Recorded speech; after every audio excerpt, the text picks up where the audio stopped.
What's going on, everybody? How's everyone doing? Guys, oh Lord, do I have something for you folks. Give people a second to get in here. There's only 100 of you guys right now, so we'll let people get on in. The update is huge. I'm very excited to share it with you. As I believe I explained to you guys before, that my lawyer has called this the most interesting and unique case of prior restraint, not only that he's ever tried, that he's ever seen. The town of Hopkinton should be getting their notice of intent today. They have not got it yet, as I am told, and is a live update. So now that some people are in here, I'd like you to put a 1 in the chat if you've seen the video where the town official pulls a fire alarm to stop us from recording. Put a 2 if this is the first you've ever heard of it.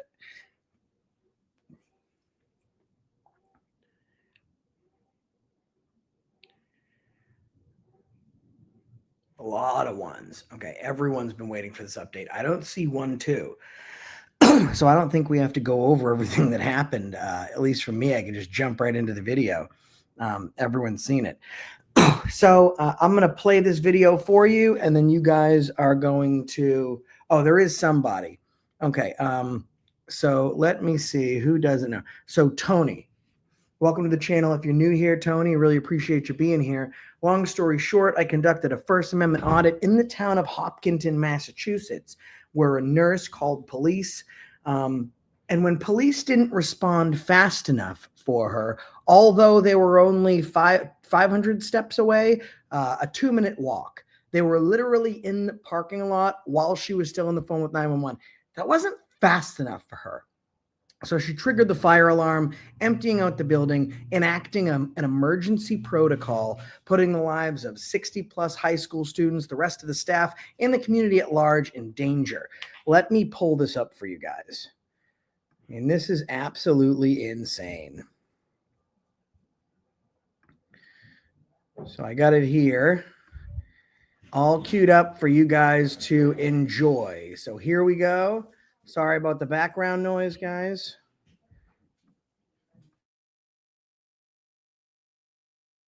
Right, but what is this office, this area? Sorry? Are you taking it? Yeah. Can you... Sorry, I couldn't hear you. I need you to leave. Thank you. I'm in a public office, man. Don't touch me. No, don't. Please don't touch me. So. I need someone from the police department to come on over to town hall to the nursing office, please. I have someone here who is taping me and will not leave. What's your name, sir? Huh? What's your name? Naya. What's your name? Naya. Naya. No, none of your business. Oh, none of my business. 15 and 30. If you guys could respond to the town hall, to the nurse's office in the basement, and meet with Simone. I think she has an unwanted guest there that's taping her, and she's got some medical records on her. 4 will be in a row. You aware that town hall is public, right, ma'am? You aware of that?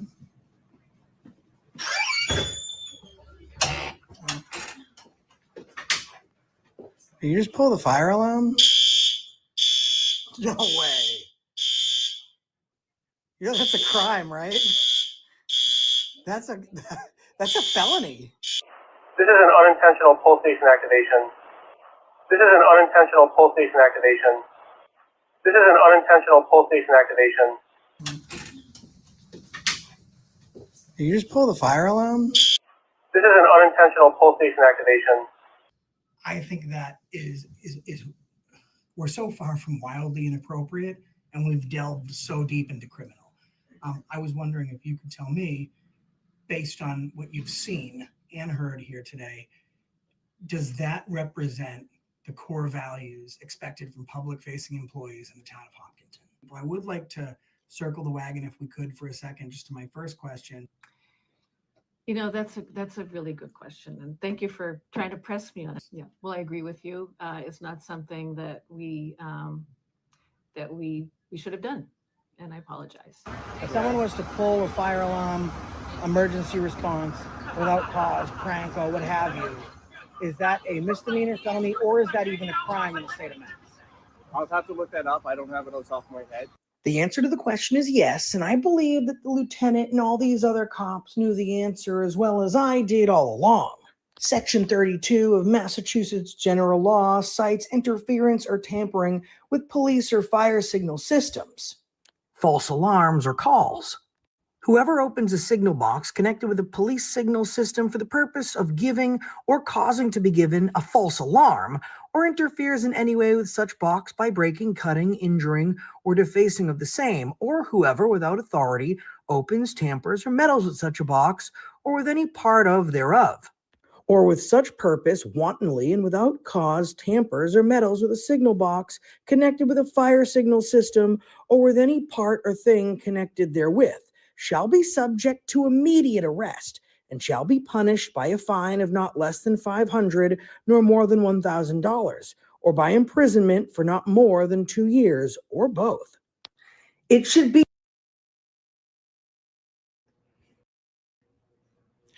So, there's the video on its face. Now, very interesting things happen. There's a sergeant here who didn't want to investigate a crime, so his qualified immunity would not be pierced. So when we bring the video back up, I want to fast forward to you to that moment because he is named on this intent. So cop got himself sued, and I hope he enjoys it. Let me show you here. So now I think it's interesting that nobody wants to see the video of this woman pulling a fire alarm. Now, after I'm speaking to my attorney and after I'm speaking to other professionals, the consensus is this. I ask him, would he like to see the video? His answer is no. Number one, this officer is Facebook friends with the nurse. That's some new information for you. You can digest that. Secondly, Massachusetts law prohibits anyone from going into a building that has an active alarm or emergency until the building is cleared. The police officer takes the nurse because he doesn't want me filming their interaction while he's trying to paint me as the bad guy. He takes her into a building that has not been secured by personnel. Okay, the entire building is liquidated. 60 plus high school students. There was an activity day going on, so there were about 300 to 400 plus people around town hall, and young kids, adults. The alley to pull into town hall is super, super small. So emergency personnel pulling in could have struck a pedestrian, could have struck multiple pedestrians. So why didn't they want to see the video of the crime? Qualified immunity. If he doesn't see it, then it didn't happen. If he watches her pull a fire alarm without there being cause or justification, then the law is very clear in Section 32. It does not say an officer can arrest. It does not say an officer may arrest. It does not say that the officer has the right to decide if a person should be arrested. It's very, very simple. It's very, very clear. Upon violating this law, a person shall immediately be arrested. So if he looks at the footage, then his hands are tied. But if he decides to ignore it, then, well, he can start his cover-up. Jail for what she did. That's crazy. That, dude, but then in violation of our First Amendment right, I don't know what is. That's the biggest case of prior restraint I've ever seen. Yeah, what about pulling a fire alarm without an emergency? Well, it's an ongoing investigation. Is that a misdemeanor? What is that? No, it's an ongoing investigation. No, I'm just asking a charge for that. Is that considered a misdemeanor? Because I have it all in video. Okay. I would like to see it. I'm good. Okay. All right. You understand you freaked her out, right? I'm sorry? You freaked her out, right? You Thank understand? God, appreciate it. No worries, man. You have a good day. I don't know why. Okay. I'm just trying to talk to you, sorry. Just keep walking away. No, I'm done. I'm done talking to you. I gotta go talk to you. I don't understand why she gets. Look at this guy. So anything said to him must be put into a supplemental report or affidavit. So he doesn't even want to talk about the incident because he doesn't want me to take anything he says to show that he has knowledge of it. Now, of course, you guys know how this all ended, at least on that day. And that ending states it was an accidental pull of the alarm. When we see her pulling, she's smiling. In my opinion, she's pulled a fire alarm before. We've talked to several people from several different news stations. And let's read the first article, shall we? I think that you all are going to enjoy this. Let's just read this together, because we have some big updates for you today. First one, let's see if that looks good on your screen. It's from the Hopkinton Independent. It's called Video of Town Hall Fire Alarm Incident Leads to Calls for Termination and Training. Now, we need to talk about journalists are supposed to be. They're at least supposed to give a measure of non-biased. And I think this first article is written as non-biased as someone could, until he found out who I was. Then we'll read the next article.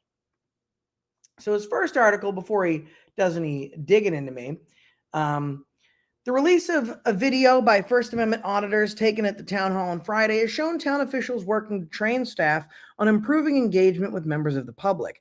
The video, uploaded Monday to YouTube, shows public health nurse Simone Carter pulling a fire alarm in town hall following a confrontation with one of the auditors. It goes on to show the police and fire response to the alarm pull, along with a sit-down with town manager Elaine Lazarus, in which one of the auditors, known as Josh, files a complaint.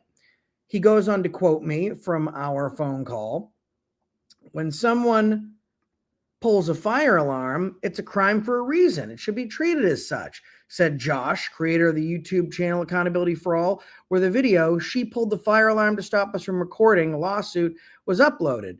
Josh alleges that Carter committed 2 offenses when he and another auditor showed up to record at Town Hall on Friday. First, Carter pulled the fire alarm under false pretenses. No argument could be made it was an accidental pull, said Josh. She confirmed that she pulled it.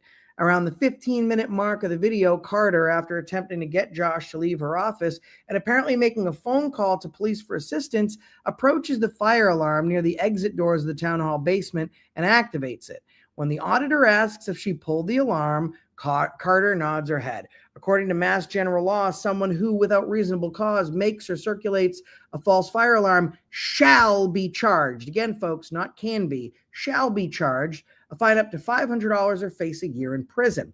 Josh's concern over the fire alarm pull extends to the police response afterwards. Hopkinton Police Sergeant Bill Burchard was the first to respond to the scene and spoke with Carter directly. He then spoke to Josh, who inquired about the legality of pulling the alarm. Then he brought her in, guys, to a building that was, under emergency protocol. It's an ongoing investigation, Sergeant Burchard stated in a response. When the auditor said he had footage of the incident to show the officer, Burchard replied, "No, I'm good." Josh alleges that the HPD classified Carter's actions as an accidental pull, according to radio broadcasts he obtained. They tried to cover it up, he claimed. Carter's second offense, according to Josh, is an alleged attempt to stifle his First Amendment rights. He claimed that by pulling the fire alarm, Carter tried to restrict his right to record in public.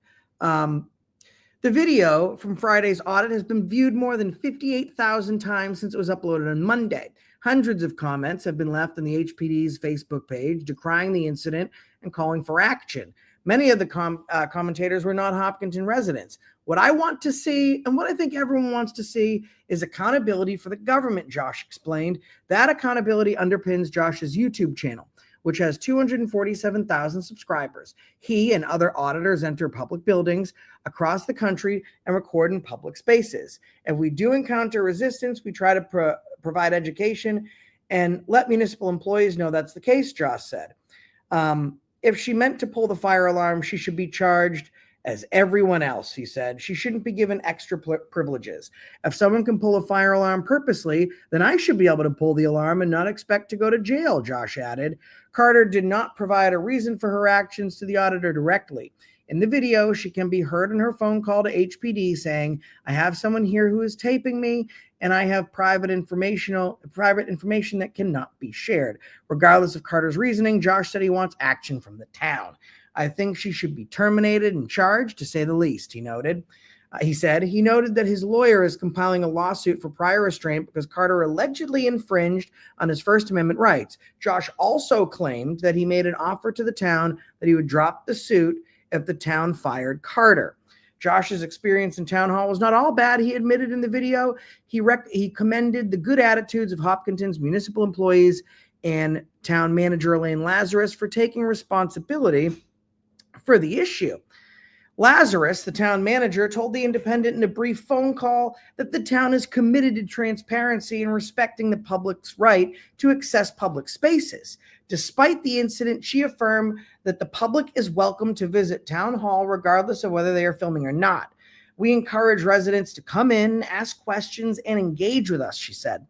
In response to what happened, Lazarus explained that the town is implementing measures to ensure similar issues do not occur in the future. Among those issues is additional training to prepare municipal employees for these types of interactions. "We recognize that these situations can feel stressful for staff," said Lazarus. "The training will help ensure employees are prepared to respond appropriately while we're maintaining both public access and safety." Regarding Carter's employment status, Lazarus declined to comment, stating the town does not comment on active personnel matters. Health Director Sean McAuliffe declined to comment as well. Folks, remember that name.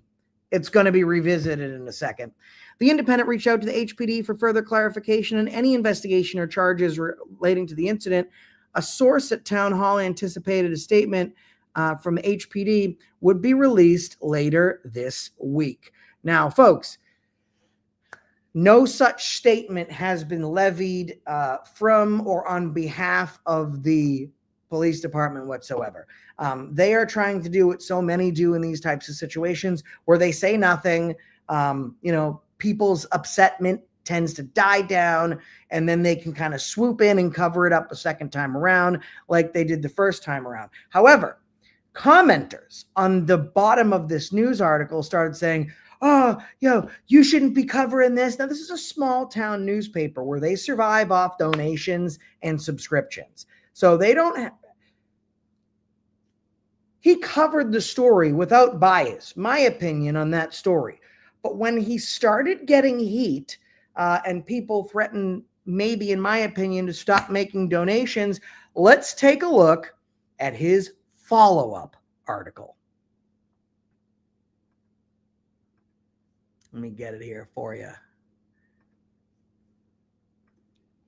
Now, what he goes to assert in this article is that I have a criminal record, which I do, and you guys all know this because I've been very open and honest about it.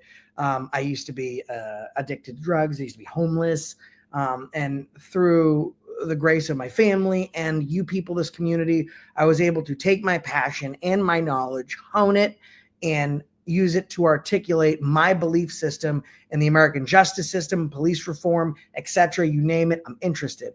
But now that he's getting all this heat, Mr. Schofield turns around and basically says that this behavior is unacceptable because he has a criminal record. First of all, there's a reason that people don't get life in prison on everything, right? Like, I did a very short amount of time.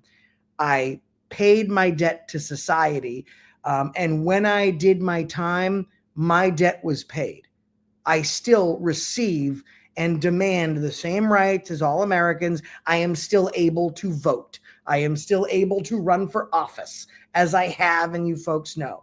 This guy's interesting approach is, well, even though we wrote an unbiased article before, now we're catching a lot of heat from the 13 people that read this newspaper. Let's try and character assassinate this guy and excuse it. And we heard from Simone's boss. He says that he approves of people breaking the law and pulling the fire alarm. Let's take a look. Now, his first article was very nice. His new article, which is very, very different, and this is again by Nick Schofield, town measures response to First Amendment auditors as new details on auditor emerge. So they're measuring their response 2 auditors as new details emerge on me. So now they're changing tactics. Before it was, let's not be biased. And as you can see in my video, the town manager absolutely said this behavior was unacceptable. We apologize for what happened.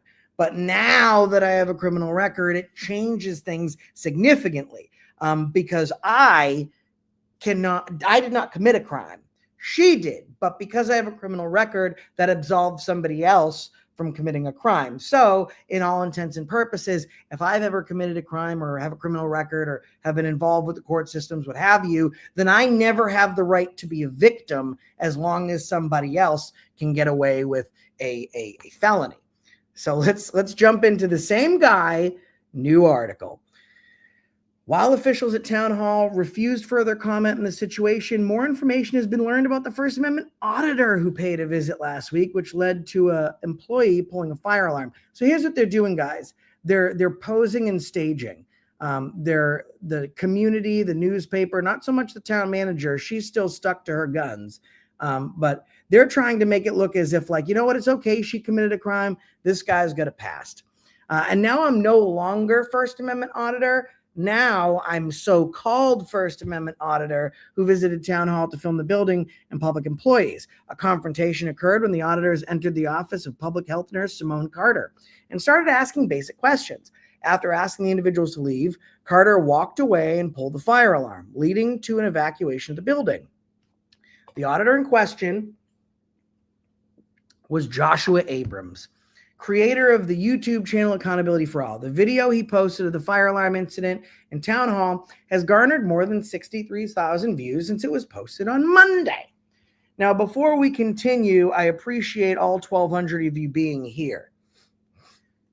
Thank you very much. And shout out to Pigs Under Pressure, man. Love the work. And my man Charo getting hemmed up by Pigs Under Pressure.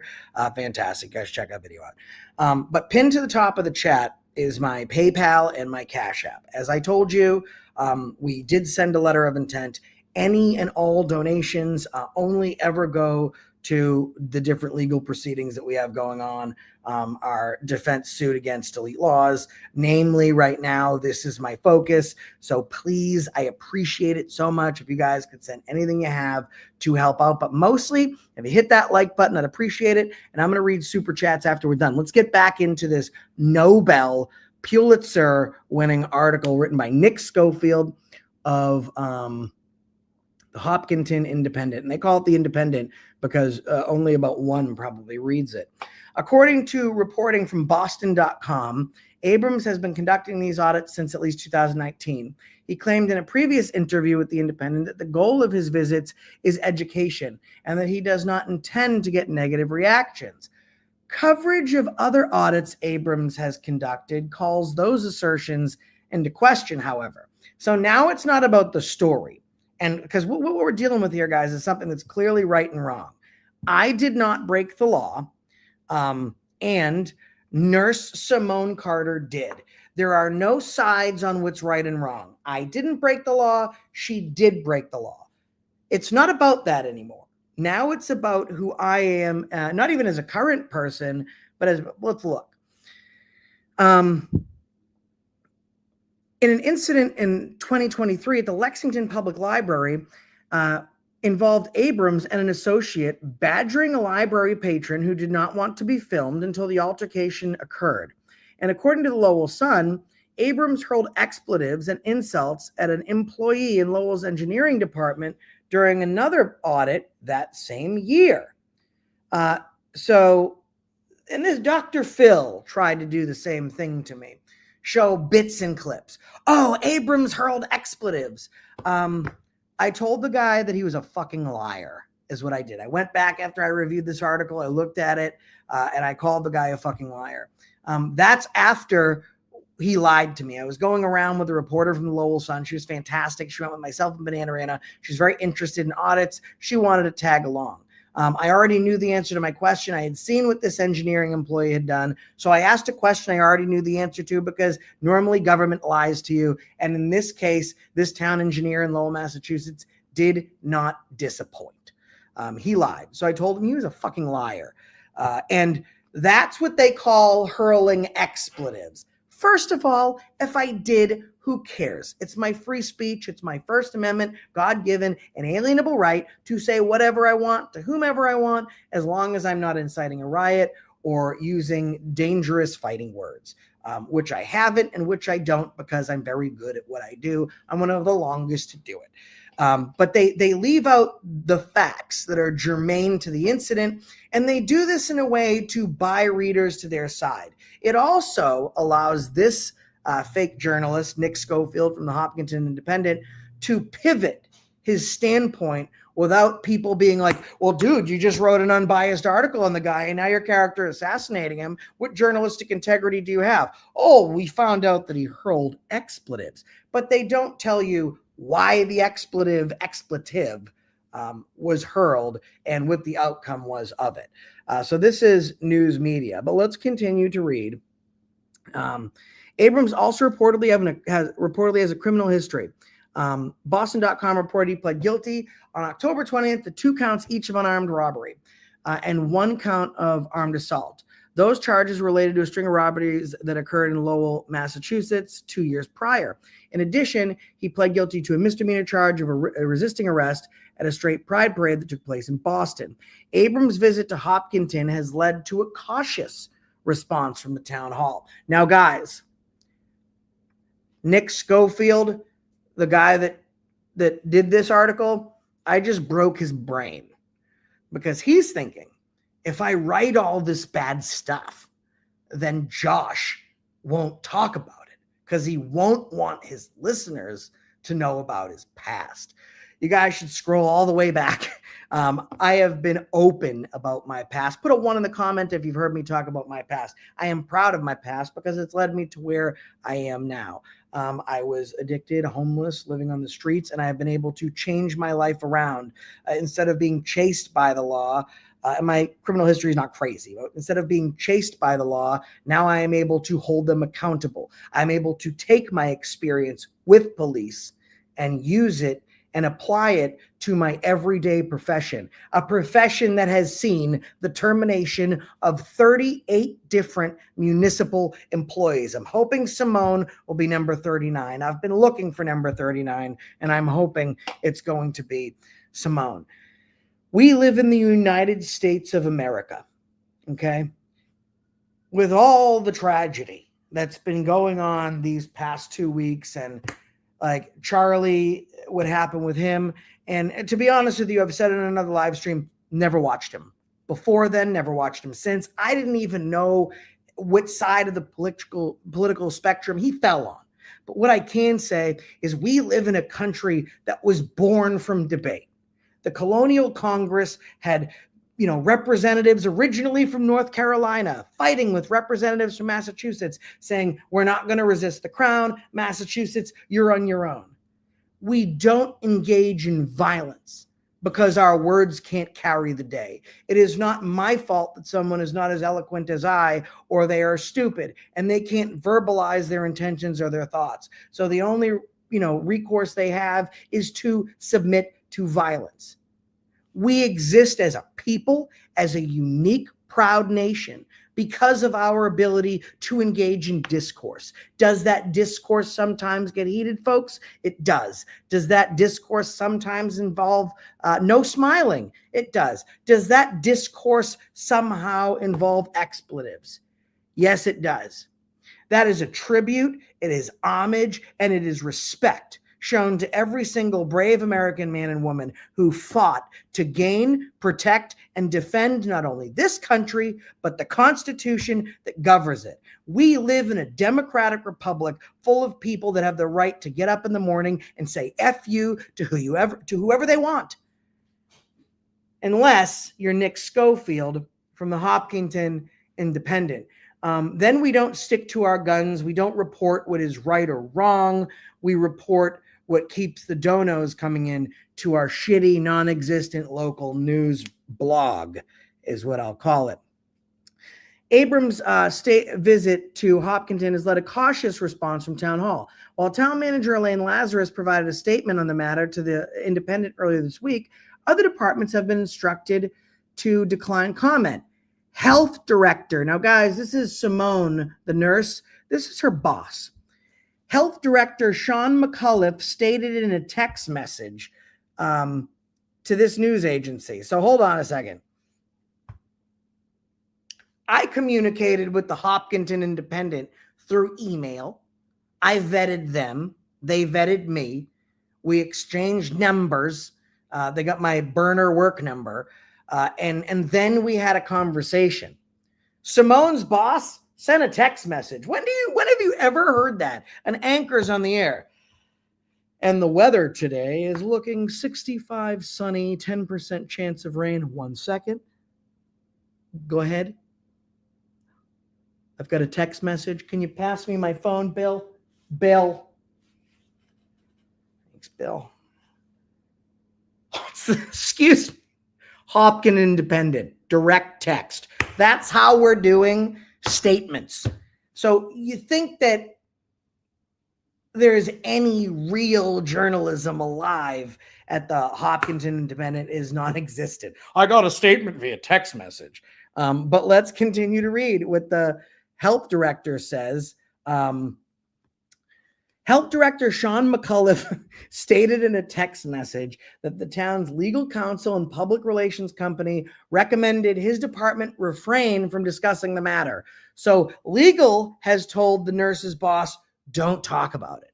The public relations company that they purchased told them, don't talk about it. By the way, there's a reason that lawyers and PR companies get involved, to stop morons like Sean McCullough reporting to even bigger morons like Nick Schofield at the Hopkinton Independent things they don't want the public to know, like hiring a PR firm. Because then the very next thing that someone like me is going to do a records request to request the contract, payment, and how much money this contract cost, because I want to know, this lady breaks the law, endangers the lives of several hundred women and children, and chills my First Amendment right with no recourse from the police. They actively cover it up. And now they're spending tens and thousands of dollars of your money, your taxpayer money, instead of firing this woman, dealing with her and her union representative, getting her out of the way, and really just dealing with this moving forward. They're paying tens of thousands of dollars for a PR firm to manage it. Well, Sean McCullough, this moron, the health inspector, is he the health inspector? The health director in Hopkinton did not heed advice, which he should have, because now, and normally, folks, when towns hire PR firms, I've never seen it cheaper than 14 grand. You pay a retainer, much like a lawyer, and they deal with your statements, what have you. So I've never seen it cheaper than around $13,000. So we can use that as the bar. Not saying that's the number, I don't know yet, but we'll find out. And what did Sean McCullough say? He's the health director. So he's in charge of managing people's health. They're good at health in the town. However, McCullough expressed support for town employees. The municipality and their staff have done nothing wrong, he stated. They've done nothing wrong. Give me a second, guys. I'm not up to snuff anymore.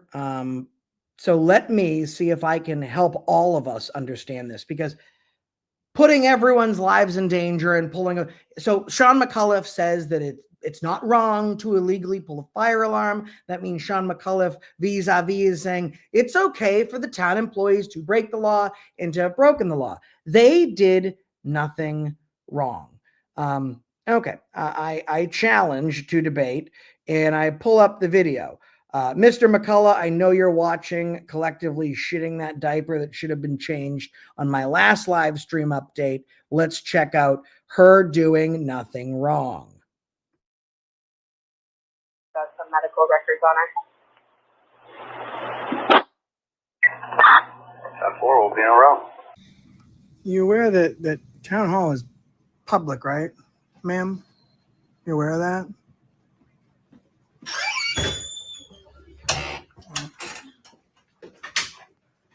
Did you just pull the fire alarm?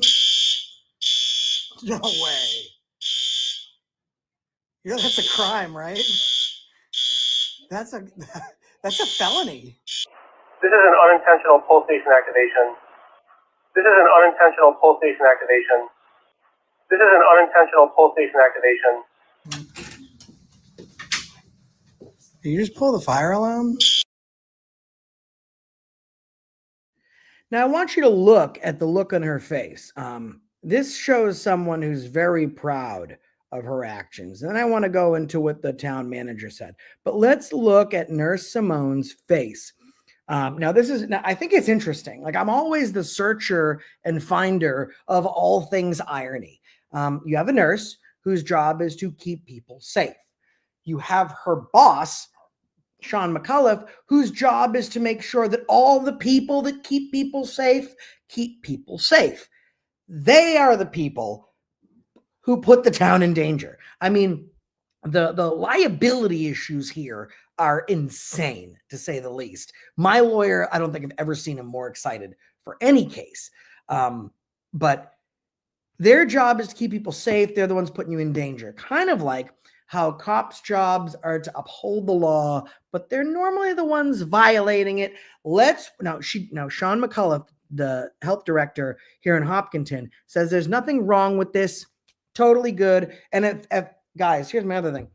If she did nothing wrong by illegally pulling a fire alarm, then that means it must not be illegal if it's the right thing to do. The health director has now told me that pulling a fire alarm illegally is nothing wrong. Okay, let's watch. This is an unintentional pull station activation. Did you just pull the fire alarm? This is an unintentional station activation. No way. That's a crime, right? That's a felony. This is an unintentional. Big old smile on her face, and she could not be more happy with herself. And that's because she knows she's going to break the law, especially when the sergeant that shows up is Facebook friends with this chick. So now we know, and let's go back. There's some more of that superbly written article, just a denotion to everything that journalism is, could be, and should be, from Nick Schofield at the Hopkinton Independent, who really enjoys your comments. After he says the municipality and their staff have done nothing wrong, he's regretting that right now. Town manager and PR are so far possessed about this, they're probably telling him the size of his colon. Carter has not responded yet to direct inquiries, other than to share that she has been the target of harassment via her private Facebook page. The Hopkinton Police Department also has not responded for requests to comment. So let's not talk about the law that she broke or the people that she put in danger or the Fourth Amendment violations that she engaged in while in the course of her duties as a public official paid by the town vis-a-vis the state. Like, let's forget all about that. The real issue should be her being harassed. Now, I don't want anyone harassing anybody. I don't think that people should be harassed, but it's important when you close something, okay? So when you start a video, for example, let's do a video. You start a video. What do I start it with? The teaser. Bang, bang, bang. You're getting hit with action. It's meant to draw you in.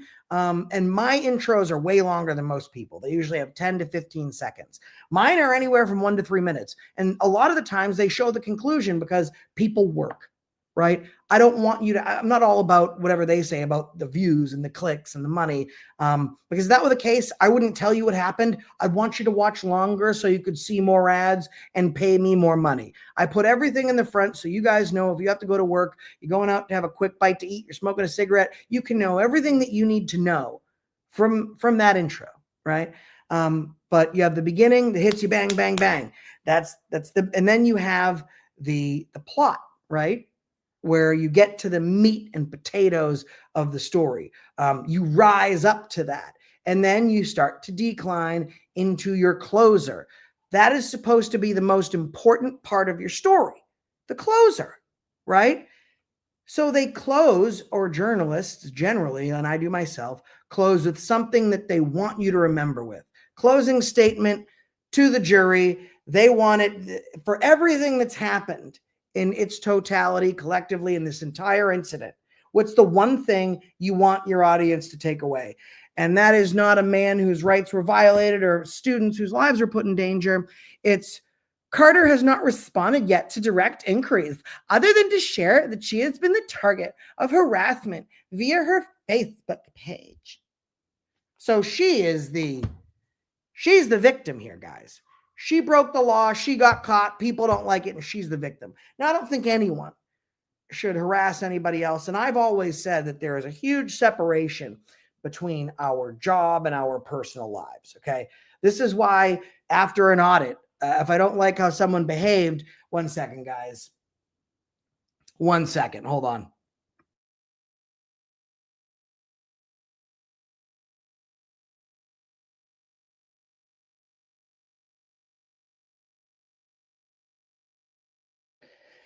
Sorry about that.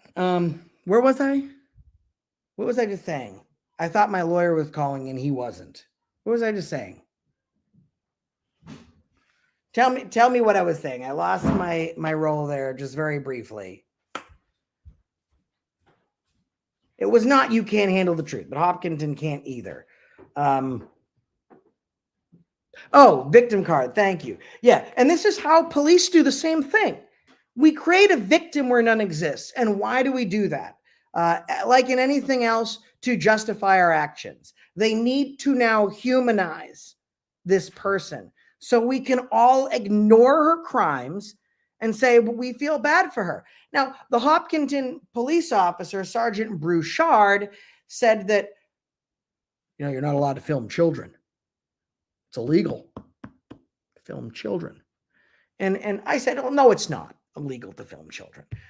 Do I film children? No, but I'm not doing a commercial. This is not a paid action or advertisement or movie where I have SAG actors or on-screen talent where I need to get a release to have a minor's face on camera. I do not.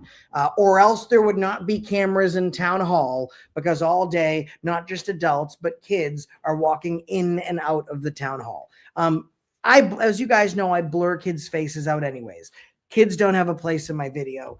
But there's nothing illegal about doing it. Should I want to, that's my purview. So here's the hold on, guys. I got things going on here at the house. But he comes up to me and tells me it's against the law to record all these kids. So, it's a threat. You put the kids on screen, I'm coming after you. It's ironic. Again, filming children is not breaking the law. Pulling a fire alarm without an emergency is breaking the law. And a very fundamental, non-complex law to understand. So the one thing that actually is against the law, he doesn't know. And the one thing that isn't against the law, he believes is. And now we get to real reporting. So let me get you to some real reporting. We've read the first regular non-biased reporting from Nick Schofield of the Hopkinton Independent. Then we read his cowardice bullshit about face because the guy's a giant puss. So now let's go to an actual news article written by an actual news agent. And she hasn't flipped sides yet. This article's been out there. I've talked to her on the phone. She's a very, very nice person. She interviewed me. So let me pull up this article for you. This is from Hop News, HOPNEWS. They're the competition for the Hopkinton Independent. And in my estimation, as a professional in the same field, there is no competition. They're by far a better reporting agency, and especially non-biased. This is emergency evacuation at Town Hall during First Amendment audit. Hop News learned about this situation a few days ago. We've conducted research and interviews, and we've reviewed the relevant recording. Our coverage strives to remain objective and unbiased throughout. On Friday, September 12th, Josh Abrams from the Accountability for All YouTube channel visited Hopkinton Town Hall and conducted a First Amendment audit. The audit quickly escalated into a disruptive incident. raising important questions about both First Amendment audits and appropriate conduct in municipal environments. The audit began smoothly. Interactions with staff throughout several departments were positive and professional. Employees, including Assistant Town Clerk William Lee, responded to questions and permitted recording without issue. The atmosphere was courteous and businesslike. The incident unfolded when the auditor entered the building's basement level, which housed the health department and adjacent meeting rooms and at the time were occupied by 21 high school students attending an educational seminar. The article did originally state 60, and I said 60 because I was counting. The number of kids that filed out of the room. When I went outside, I couldn't see everyone. There were a ton of kids there. So there may have not been 60 high school students in that specific room. But like I said in the beginning, there was a huge community event going on. Several hundred people, from kids as young as 7 all the way up to their adult parents, flooding everywhere. And as you can see in the live stream, I got to cut out a lot and do a lot of blurring because there's a ton of kids just coming in and out. So the number of kids plus however many kids were outside by the time I got out there, because I left after everyone else, I counted 60 people. So this is what she's talking about there. Public access appears straightforward. The health department office door was unlocked. There was no restricted access signs, and public seating and informational materials were available.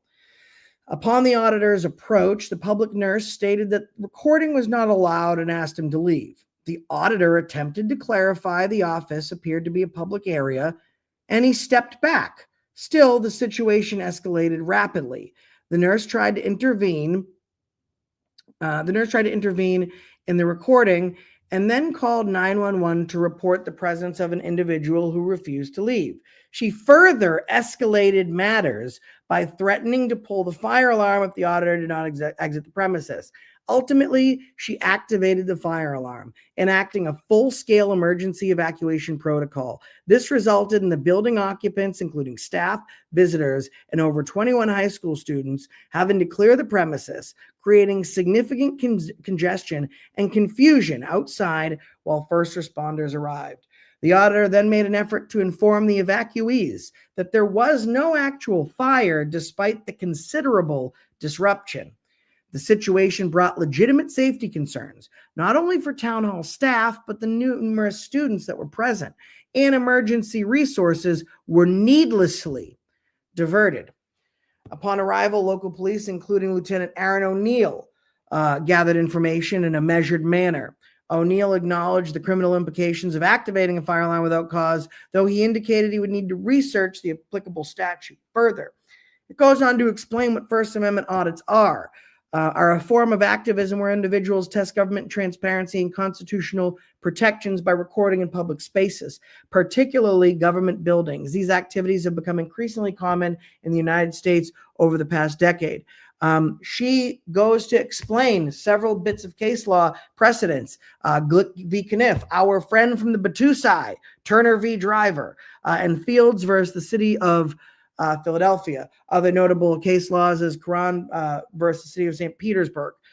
There's lots of them in there. She named kind of the top 3 types of audits: First Amendment audits, open records audits, public meeting audits, police accountability audits.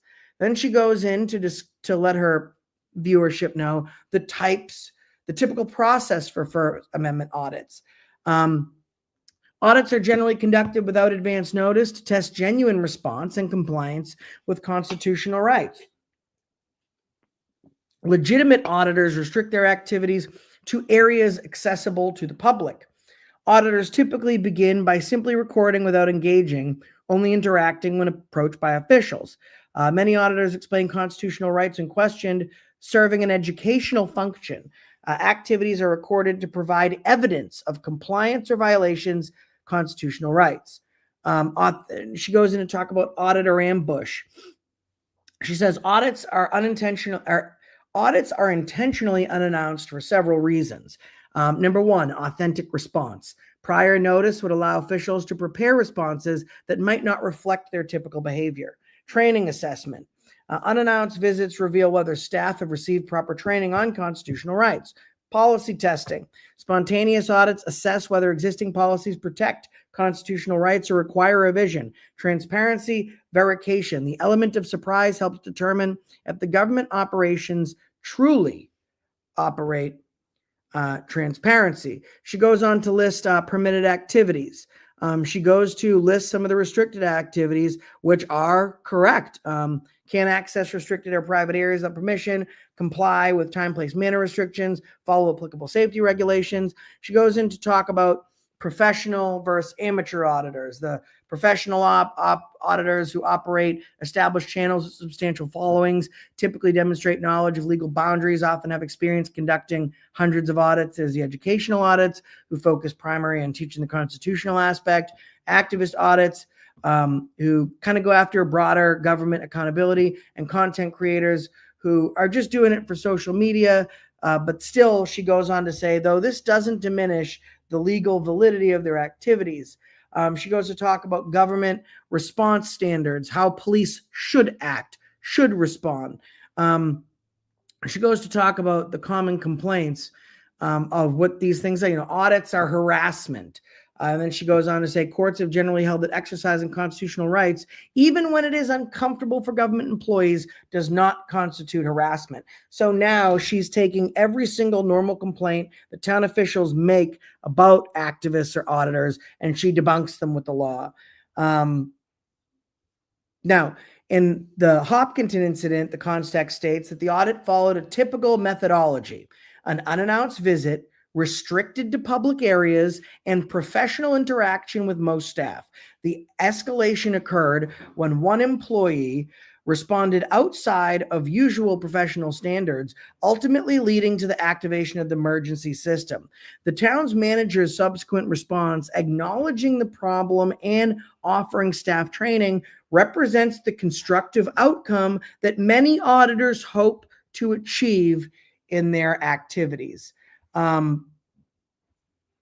She goes on to talk about me. Josh Abrams operates the Accountability for All YouTube channel, which has established itself as a significant player within the First Amendment auditing landscape. The channel has over 247,000 subscribers and conducts audits primarily in the Massachusetts and surrounding New England states. This channel's core objective is to advocate for constitutional rights and educate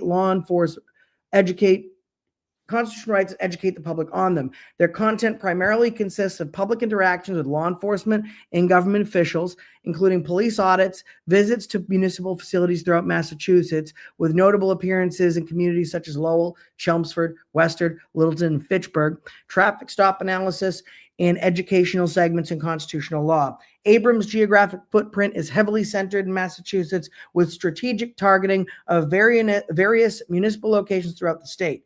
The auditor has gained a reputation for making repeat visits to various town halls and municipal buildings throughout the region. Legal issues and controversies. Abrams has been involved in high-profile incidences during his audits.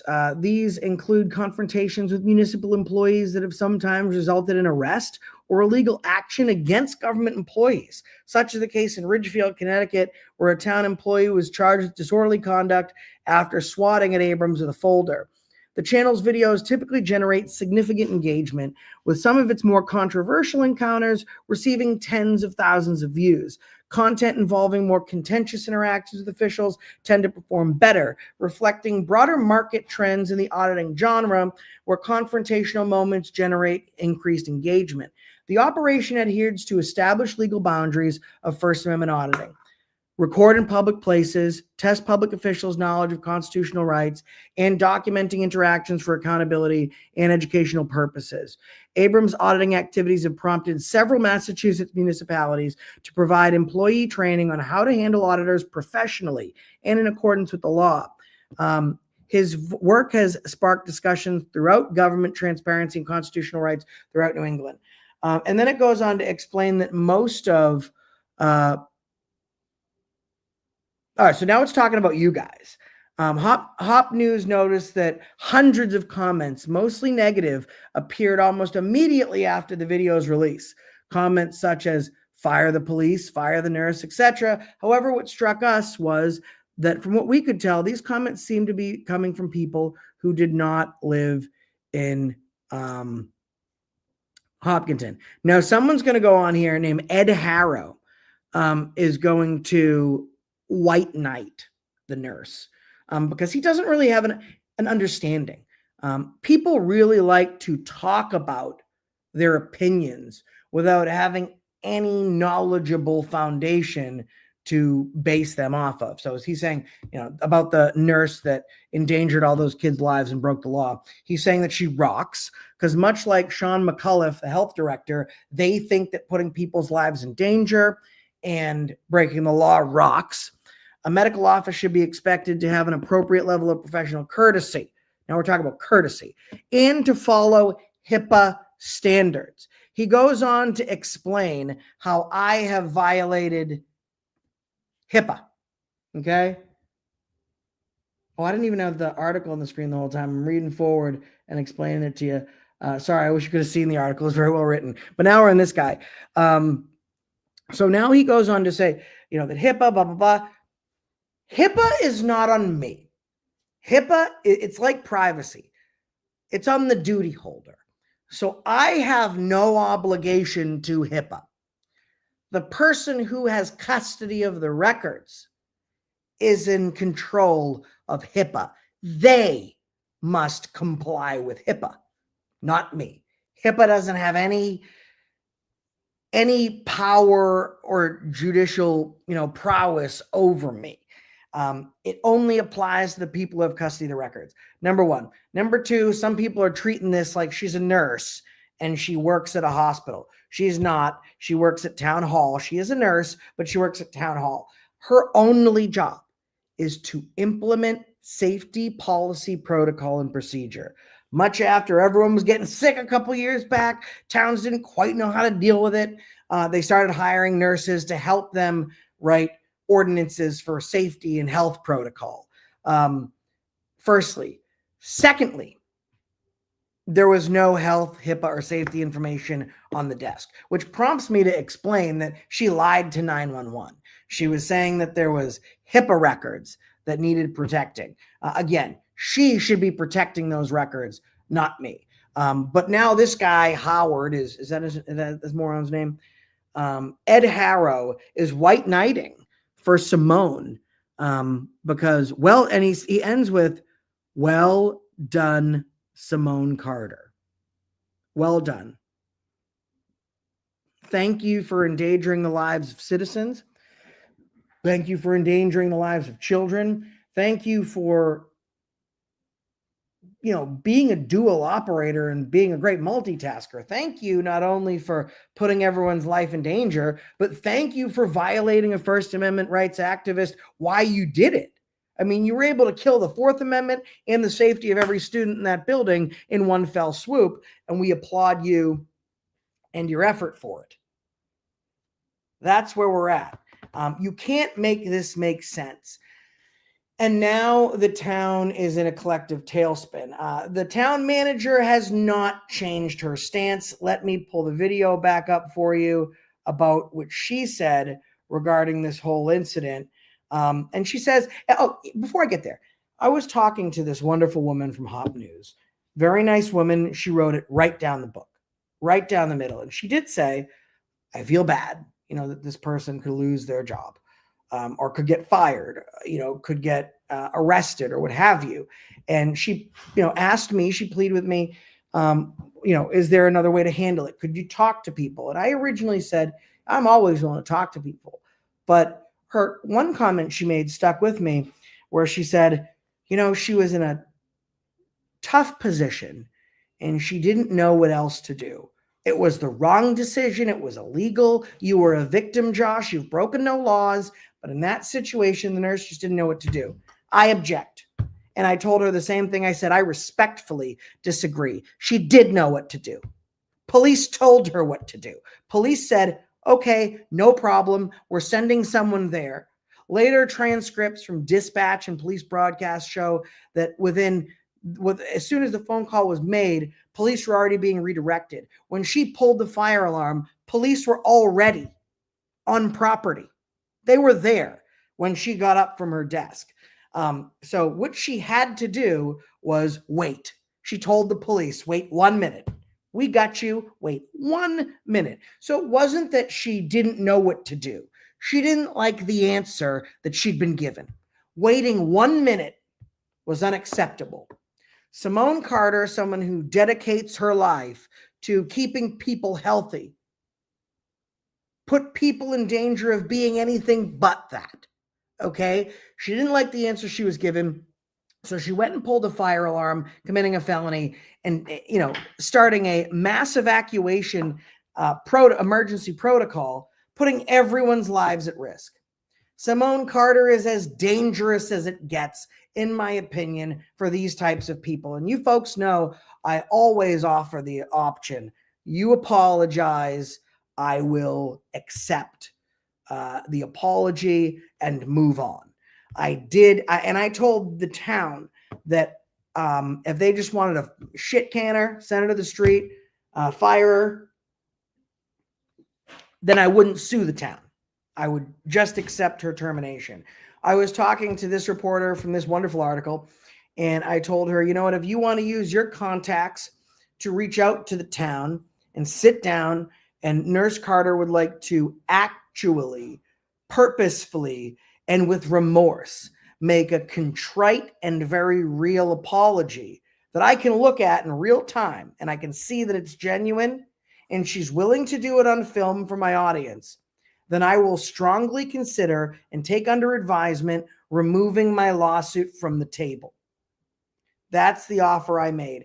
And she was very nice, and she said she'd reach out. And the very next day, Nick Schofield went back on his previous article, and all of a sudden, even though he's told not to make a comment, the health director says that she did the right thing. A health director yelling fire in a crowded movie theater, saying that illegally pulling a fire alarm just to put everyone in danger because she didn't feel like being filmed that day, that was the right thing to do. I mean, you can't make this up. Right now, I'd like to, before we move on, I'd like to invite everyone, if you can, because like I said, we're fighting this thing. If you could please look at the top of your screen, you will see my different pay links. I have PayPal, I have Cash App. Anything would be extremely helpful as we move forward and we continue to fight this. As of right now, I don't think we have any. I don't think. I like to check just so I can say thank you to whoever did. We don't. So if someone could put the link in the comments, I appreciate everything you guys do, and helping me out helps us all out. Back to what I was talking about.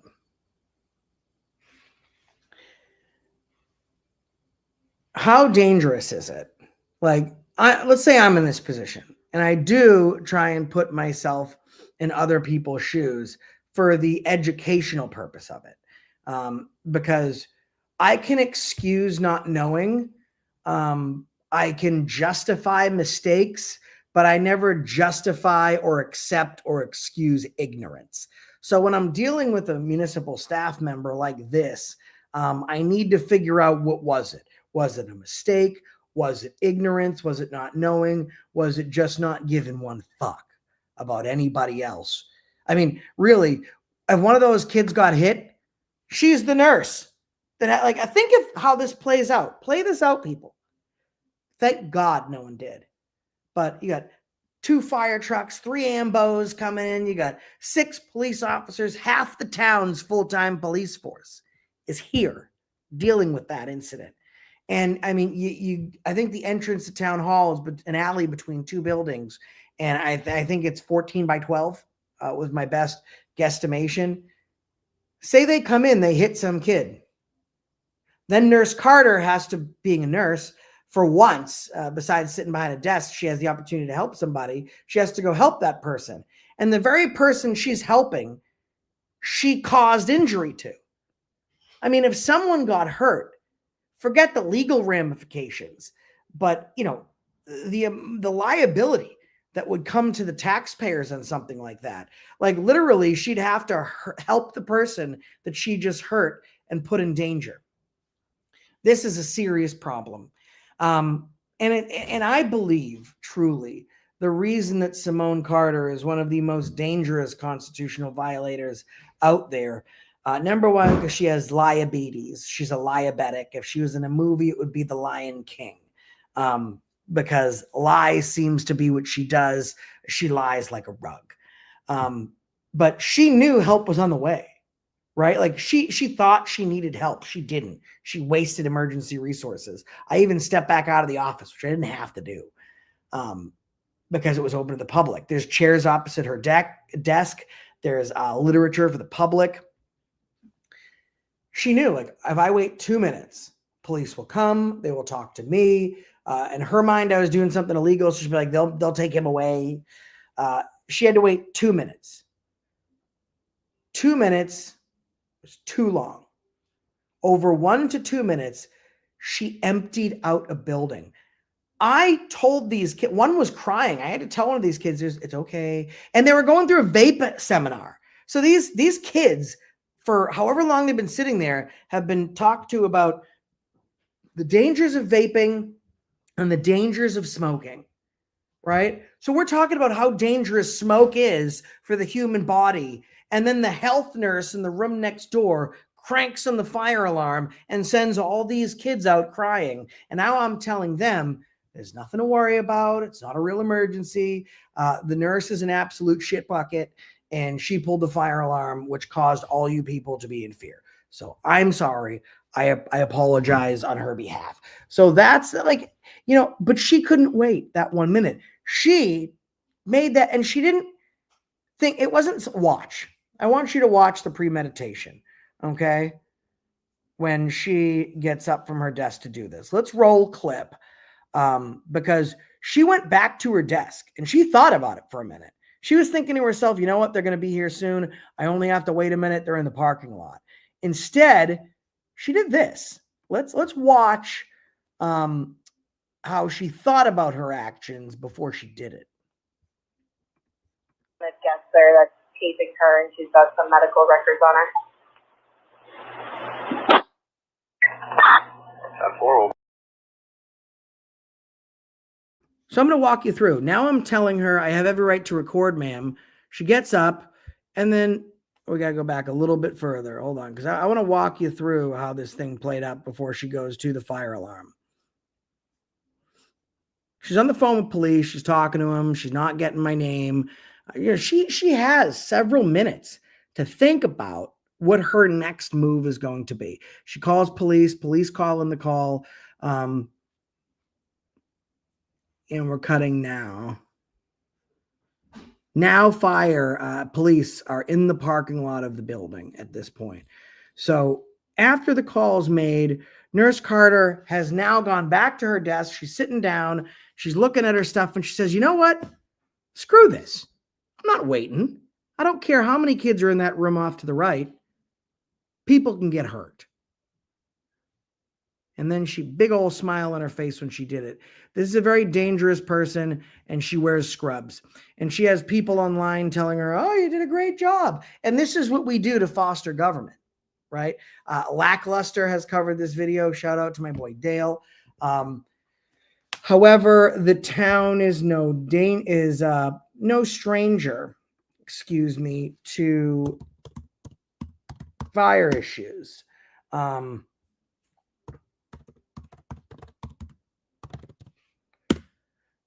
Let me pull this up for you. So when we look at Google, we have a couple things talking about a fatal fire about a month ago that took the life of a young woman. One that was so bad that not even Hopkinton could deal with it by themselves. Boston 25 News reports numerous fire departments extinguished 2-alarm blaze in Hopkinton. So they have been in the news. Let's see, multiple departments, crew battle. We have 7 incidences of major fires since 2023. And this is not just me saying it. Some of you people like show me or it didn't happen. So here, you got all these instances of different fire issues, veteran killed, This is all from Hopkinton. Okay. These are all fire issues that have happened since 2023. There was a notable incident just several months back. Someone had pulled a fire alarm and they were arrested. And the town was very clear with all these different fires that have been going on, fatal fires that the town really is having issue controlling through their department, or at least fighting to the point where they seem to always need help from another department. Someone pulls a fire alarm. That's not cool. We've been going through a lot of shit. You guys, you can't go pulling fire alarms when we're actually dealing with real fires. Throw the book at this dude. And the town's stance, select board stance, was prosecute to the fullest extent of the law. This is new information that I've obtained. There was actually a select board meeting where they talked about wanting the police to pursue more so fullest extent of the law if someone falsely pulls a fire alarm. That obviously doesn't apply if that's a town employee. They could give 3 shits about it. And it's like, you guys wouldn't believe it if I didn't show you. But that's just the way that the world works with stuff like this. Hold on one second. I'm going to, for you all, did everyone hit the like button? Hit the like button, fools. Why aren't you hitting the like button? Where is, hold on. One sec.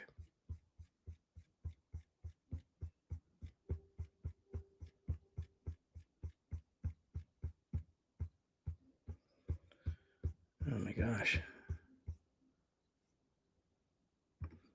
See this, guys? www.paypal.me/accountability for all or Cash App. If you look to the top of your chat right now where everyone's typing and everyone's talking, you can literally see a link that goes to my PayPal or my Cash App.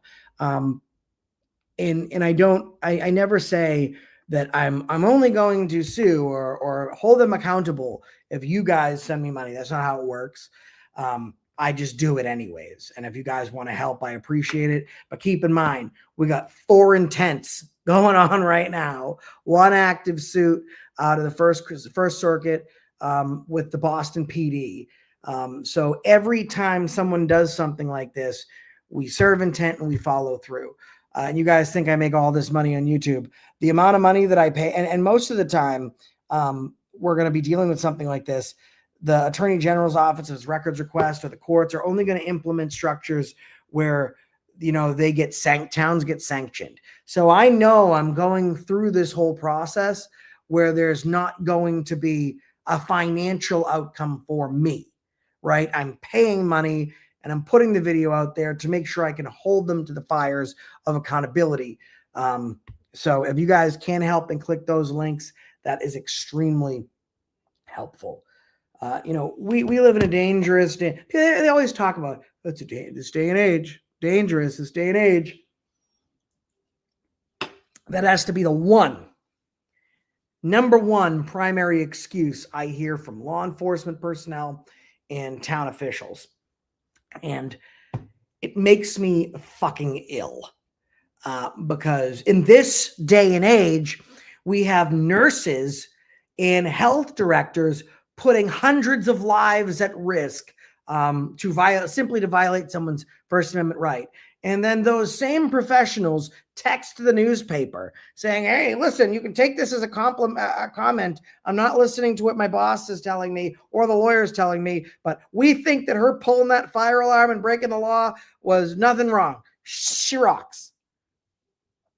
The only time this day and age can really apply in most of these cases, it's quite ironic because it's a reversal. It's opposite the intended use of the context of it, right? It's normally the people that are saying in this day and age that you really look at and say, that's what this day and age means. This is what 2025 looks like. We can have people watch someone break the law and then try and get the other guy in trouble. Let's jam Josh up. Let's try and get him in trouble. The cop took this woman into a building violating Massachusetts state law that was currently under fire protocol, Firefighters haven't even begun investigating yet. They were still clearing the premises. And he took her in there to question her and help her to explain that I'm this, mean man by doing nothing wrong, just so I couldn't film it, right? He refused to look at evidence because that would force him to do his job. Now we talk about police officers having the right and the ability within their own mind to just say, you know what? If someone breaks the law, I just simply don't have to look at evidence. I will look at evidence if it's somebody I don't like. And now we're talking about selective policing, right? The people I like can break the law. The people I don't like are held to the standards of the law and the punishments of the law. And at the same time, some of the staff members at the town of Hopkinton and the Hopkinton Police Department are taking you fine folks as a moron. And these are the stories that aren't covered, right? I fielded calls from 3 major news stations. One, a reporter has my cell phone number. NBC, CBS, and Fox News, all asking me about this issue, interviewing me about this issue. None of them ran the story. And I can tell you why.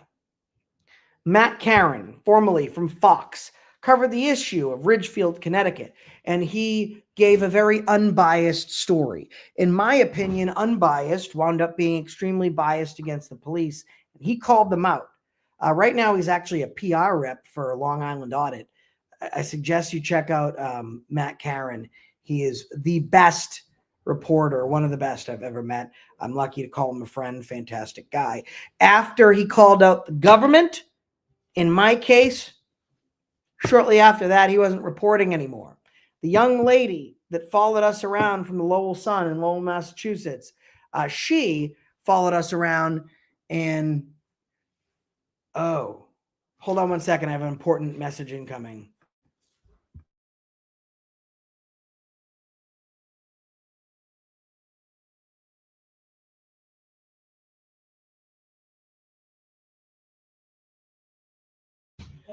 Sorry, one of you guys was asking a question. I'm trying to get an answer to you. I know some people are wanting Venmo. Hold on. Okay, folks, for those of you who are looking to support through Venmo, I'm putting it in the chat, and thank you. Pinned on the screen right now, you see her Venmo information. But this cop, he covered the whole thing up, and, we're talking about reporters, not doing the right thing and being dangerous and not reporting. And this young lady from the Lowell Sun goes out with me, as nice as can be. We made the front page of the Lowell Sun. She wrote an unbiased report, and a report that was truthful. So it did not make the city look good. Next time I called her about a story a week later, she was unemployed. It's dangerous to write about us in an unbiased sense. There are some wearing a uniform that gave their life for free speech and our American way of life. There are some very recently without uniform but in a t-shirt gave their life for free speech. And I say gave, like they gave their life. They didn't give it. Their life was taken. And what people don't realize in this situation, regardless of what side you're on, is they think that an act of hate, whether it be what happened last week or what, it's all over the news, or what happened to me in this video, they think that if we commit an act of violence or restraint, we'll scare the other side. And that will get us the viewers we want. That will bring people to our side of the argument. And the only thing they've ever done historically is create a martyr. It never works. You use violence or you use restraint. You try and trample on people's rights. The perpetrator of that crime doesn't achieve their goal. They always make people look at the incident in totality and say, wait a minute, now I'm starting to see things more clearly. Now I'm going to start asking questions. Now I'm going to start being an independent amateur journalist myself. because I want to know what the facts are. I don't want to be fed lies anymore. And they never learn from history. You know, those who fail to learn from history are bound to repeat it.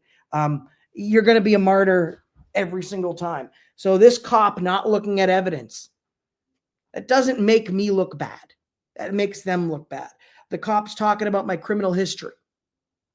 It doesn't make me look bad. I've been talking about it. It's who I am. I own it, right? It makes them look bad.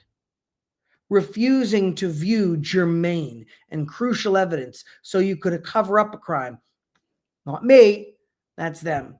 And then going and calling a dangerous felony an accident to cover up those crimes, that does not make me look bad. It makes them look bad. By talking about how people are harassing her or she did nothing wrong. And this guy withdrawing his he didn't withdraw it, it's still on the internet. But this guy writing a real good down the middle unbiased article and then going back and writing another article, The Character Assassinate Me, does not make me look bad.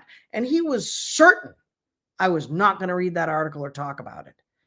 It makes him look bad because it shows what's going on and gripping this nation today, right now, around the corner, and in a town or city nearest to you folks. And it could be the very one you're sitting in. I know it's the one that I'm talking to you from, where we start justifying our crimes because instead of addressing criminality and the issues that we face in current day America, we try and character assassinate the victim. We victim shame, because if we can bully and character assassinate the victim enough, then it starts to level the scales. And now they're about even with the perpetrator. And the more we attack the person who is the victim, the better the perpetrator looks in the public eye. They're always wrong. It never quite works out like that because they always take your intelligence for granted. They think that you're dumber than you are.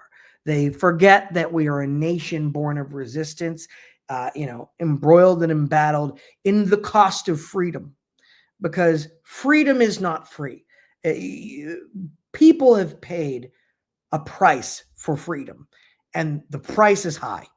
And most people that fought for that freedom, that paid that price, they didn't live to see the tally. They didn't live to see the total.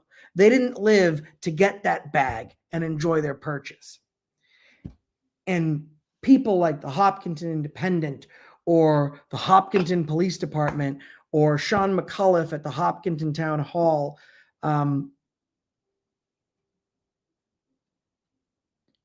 they're doing very much the same thing. And it's being allowed to happen consistently. And now that's why we look at our news channels and our news screens and we see the reports that we're seeing on Charlie. This nation was so oppressed that a literal 3% were able to overcome the rest of the nation and outside invading forces, putting their life on the line to die for freedom, because they would have rather died on their feet than lived on their knees. And I look at where we are 300 years later, and I look at my video and other videos like it and what's going on in the news, and I think to myself that the very last time violence should have been committed over free speech was the very last shot in the fucking Revolutionary War. We gained our independence, yet we refuse to learn from our mistakes.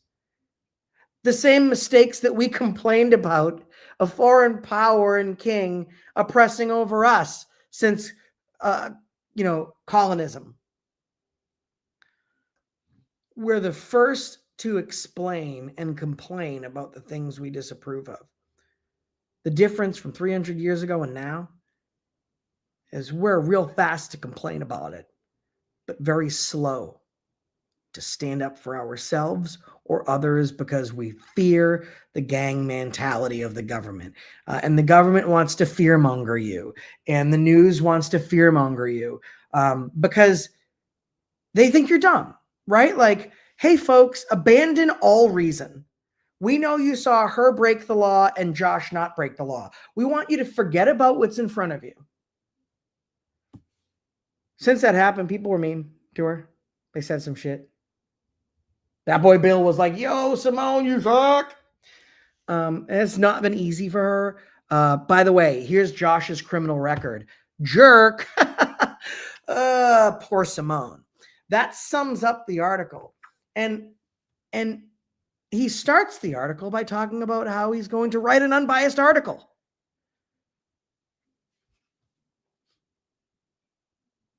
Yeah. Josh bad, nurse good. Mer. So, and this is the state that we live in right now. And your question that you're asking at home, that you've been asking me since day one shit. We got, oh, by the way, $10. Thank you very much.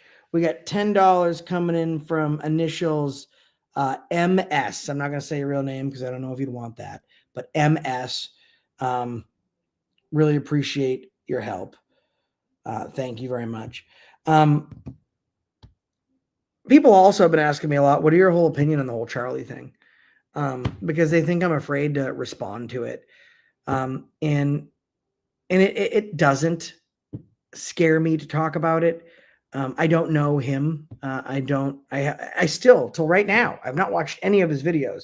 I only know, oh, and Leanne for the Venmo. Thank you, Leanne. I purposely didn't want to watch it because I wanted to look at the facts of just the case and make my determination. And I see people online, they're like, oh, that guy spewed hate. He deserved what he got. And I commented on that person's comment and I said, you said he spewed hate, so he deserved what he got. You're saying that a person deserved to be murdered because they used free speech. That is hate. So you're technically spewing hate right now. Do you deserve what Charlie Kirk got? Because you're doing what you're saying he did. Is it good for the goose and the gander, or just the motherfucker laying the egg?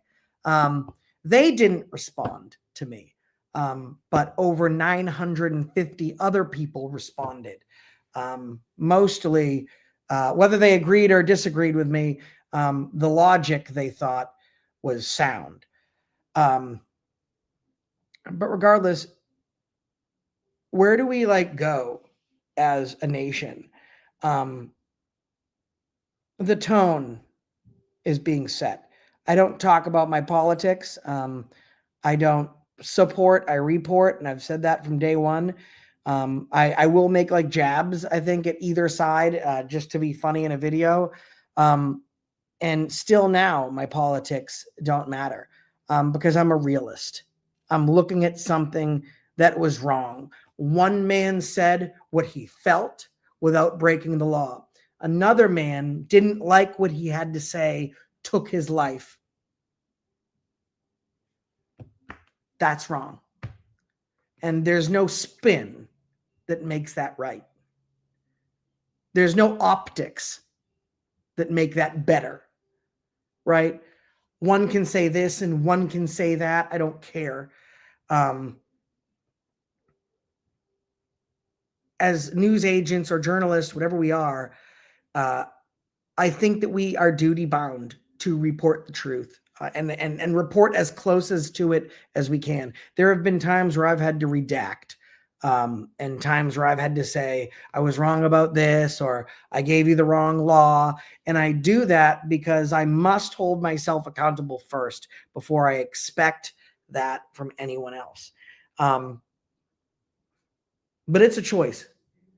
And people who say the things that I say that can be considered viral or politically incorrect, there is a danger. In my line of work, that danger is being illegally arrested or even killed by police. There have, as you guys have seen, I've had several death threats against me and my family, even very recently, let alone over the course of my career. They're in the hundreds. People giving me detail in Vogue about how they're going to take my life. You don't think when I walk out this door, I don't say goodbye to my wife. I don't tell her I love her. I don't kiss both my girls. There is a very real possibility that the day might end very different than it started. And that's with me not coming home to the home that I left. Charlie faced that same thing. He knew he was a smart guy from best I can read. He knew that every time he spoke, there was an opportunity he wouldn't come home. He still went out. He still spoke his truth, whether you agree with it or disagree. And to be perfectly frank, I still don't even know his politics, nor could I care. What I care about is the fact that you have people willing to not submit to tyranny, who shan't be oppressed, and whose necks will remain unleveraged. And those people are being targeted. Except if you're the Hopkinton News, then you'll just put out a story, and if one person bitches, you'll just change your whole stance because you're fucking fake. So in closing, let me read some super chats and stuff. If you guys would like to throw a super chat now, I'm happy to read anything that you put out there. Or you can do whatever this new YouTube thing YouTube's doing now, where you can do top fans and you can do badges and shit. I mean, when a cop is illegally arresting me, I don't get to, I got a badge now. Careful, you guys might get hit with police impersonation. Sevenfold says, hi, everyone. Member for 6 months. What's up, bro? JC News Now, $4.99 says, get him, yeehaw. This lady was very unhinged, if you know what I'm saying, JC. Jody Who, member for 33 months. Did you get kicked out of your office, Josh? No, I can't explain. I'm not in my office right now, but there's a reason behind it, and I'll explain that at a later date. Love you, Jody. Banana Rana, member for 49 months. Show support if you can. Pres Trump with 99 cents. Much more. Yeah, I just gave you one, Pres Trump. My bad. I don't read them to the end, and sometimes I forget. I suck. Thank you very much.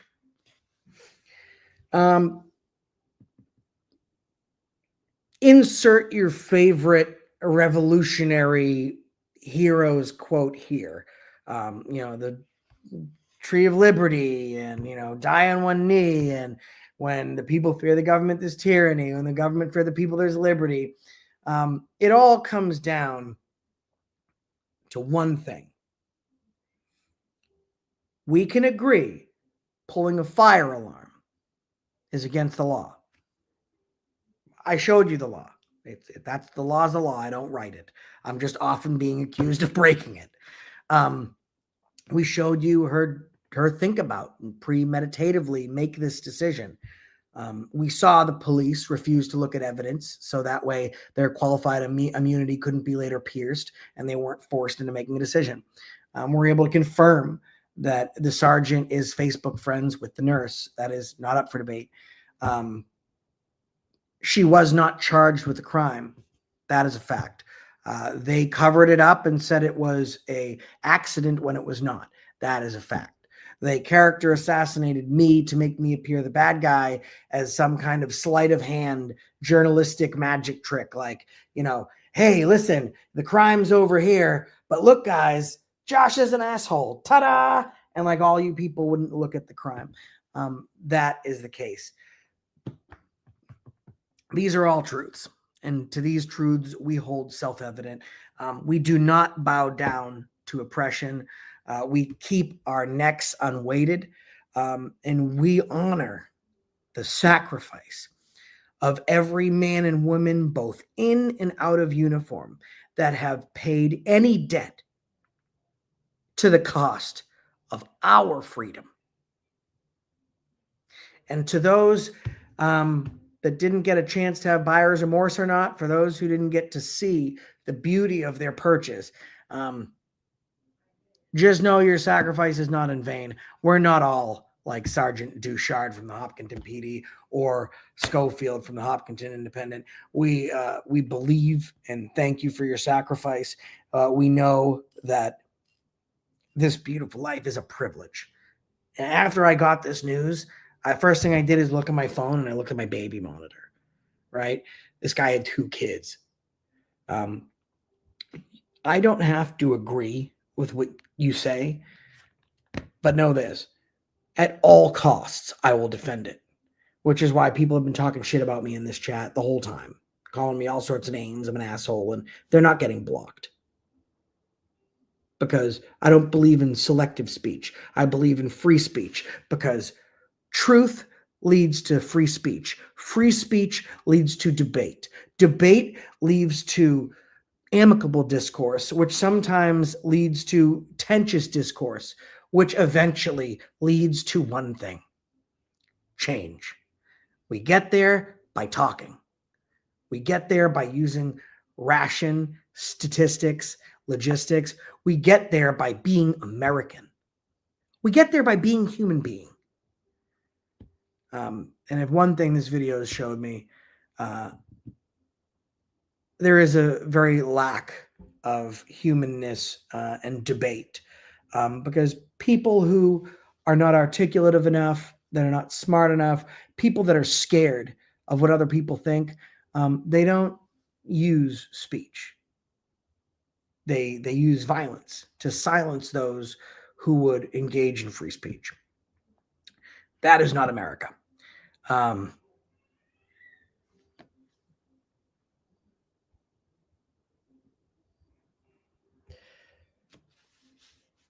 don't know. I'm coming to you guys from 2025. I don't know if there's going to be much change in 2026. Oh, MAA audits. Everyone subscribe to him. MAA was there with me. He's 1,000 years here. Go check him out. He said I was there. He speaks 100% truth about this audit. There's nothing I have to lie about, because I put out the video. And I don't take you for the idiots that the town of Hopkinton or the Hopkinton Independent take you for. I know that if I show you a video, unscripted, unredacted, you're going to look at it and take it for what it is. And that's the truth. You're going to like it, hate it, disagree with me, call me out. You might even engage in discourse. It might be discourse that I don't agree with. But I won't ever silence you. Some of the biggest changes in my life and in my activism have come from people being critical of me. Some of the biggest strides I've made in my life and in my career have came from people holding my feet to the fire and calling me out when I've made a mistake. John Denicola is in the chat. One of my best friends, John High. John and I have had many a spirited, I guess is the word I'll use, many a spirited debate. And our relationship started with him hating me, despising the very ground I walked on and the air I breathed. We met when I was illegally sued by, Delete Laws trying to get a restraining order against me and sue me for my free speech and all this stuff. Basically, Nurse Simone Delete Laws is really trying to censor my free speech. And he only met me and spoke with me because, forget all the facts, there's no exigent circumstances. What he did was wrong. What I did was right. There must be had accountability. And since then, we work together. We're out in the field, and sometimes we have conversations where he and I don't agree. And when Denicola talks, he's very passionate. And right now he's working on like 10 different cases at no charge, asking for no money, getting no money from YouTube, just trying to help people. And I don't always agree with him. But thank God there's checks and balances. Thank God that I'm not surrounded by yes men and people that will always tell me I'm right despite my faults and my wrongs. I wish the same could be said for the town of Hopkinton. I would like to suggest that we all thank Hop News, HOPNEWS.com, for having the courage to write an article based solely on the facts. A nation mourns and people fear what is next. Don't fear. Stand up, be brave, embrace change, and don't be afraid to be who you are. Because ultimately, at the very end of it, when all's said and done and, the cookie crumbles or the shit hits the fan or it all comes out in the wash, whatever ad lib you use, insert there. At the very end of all this, we are still American and we will never give up. Until next time, thanks for watching. And that's the reason I stopped you today.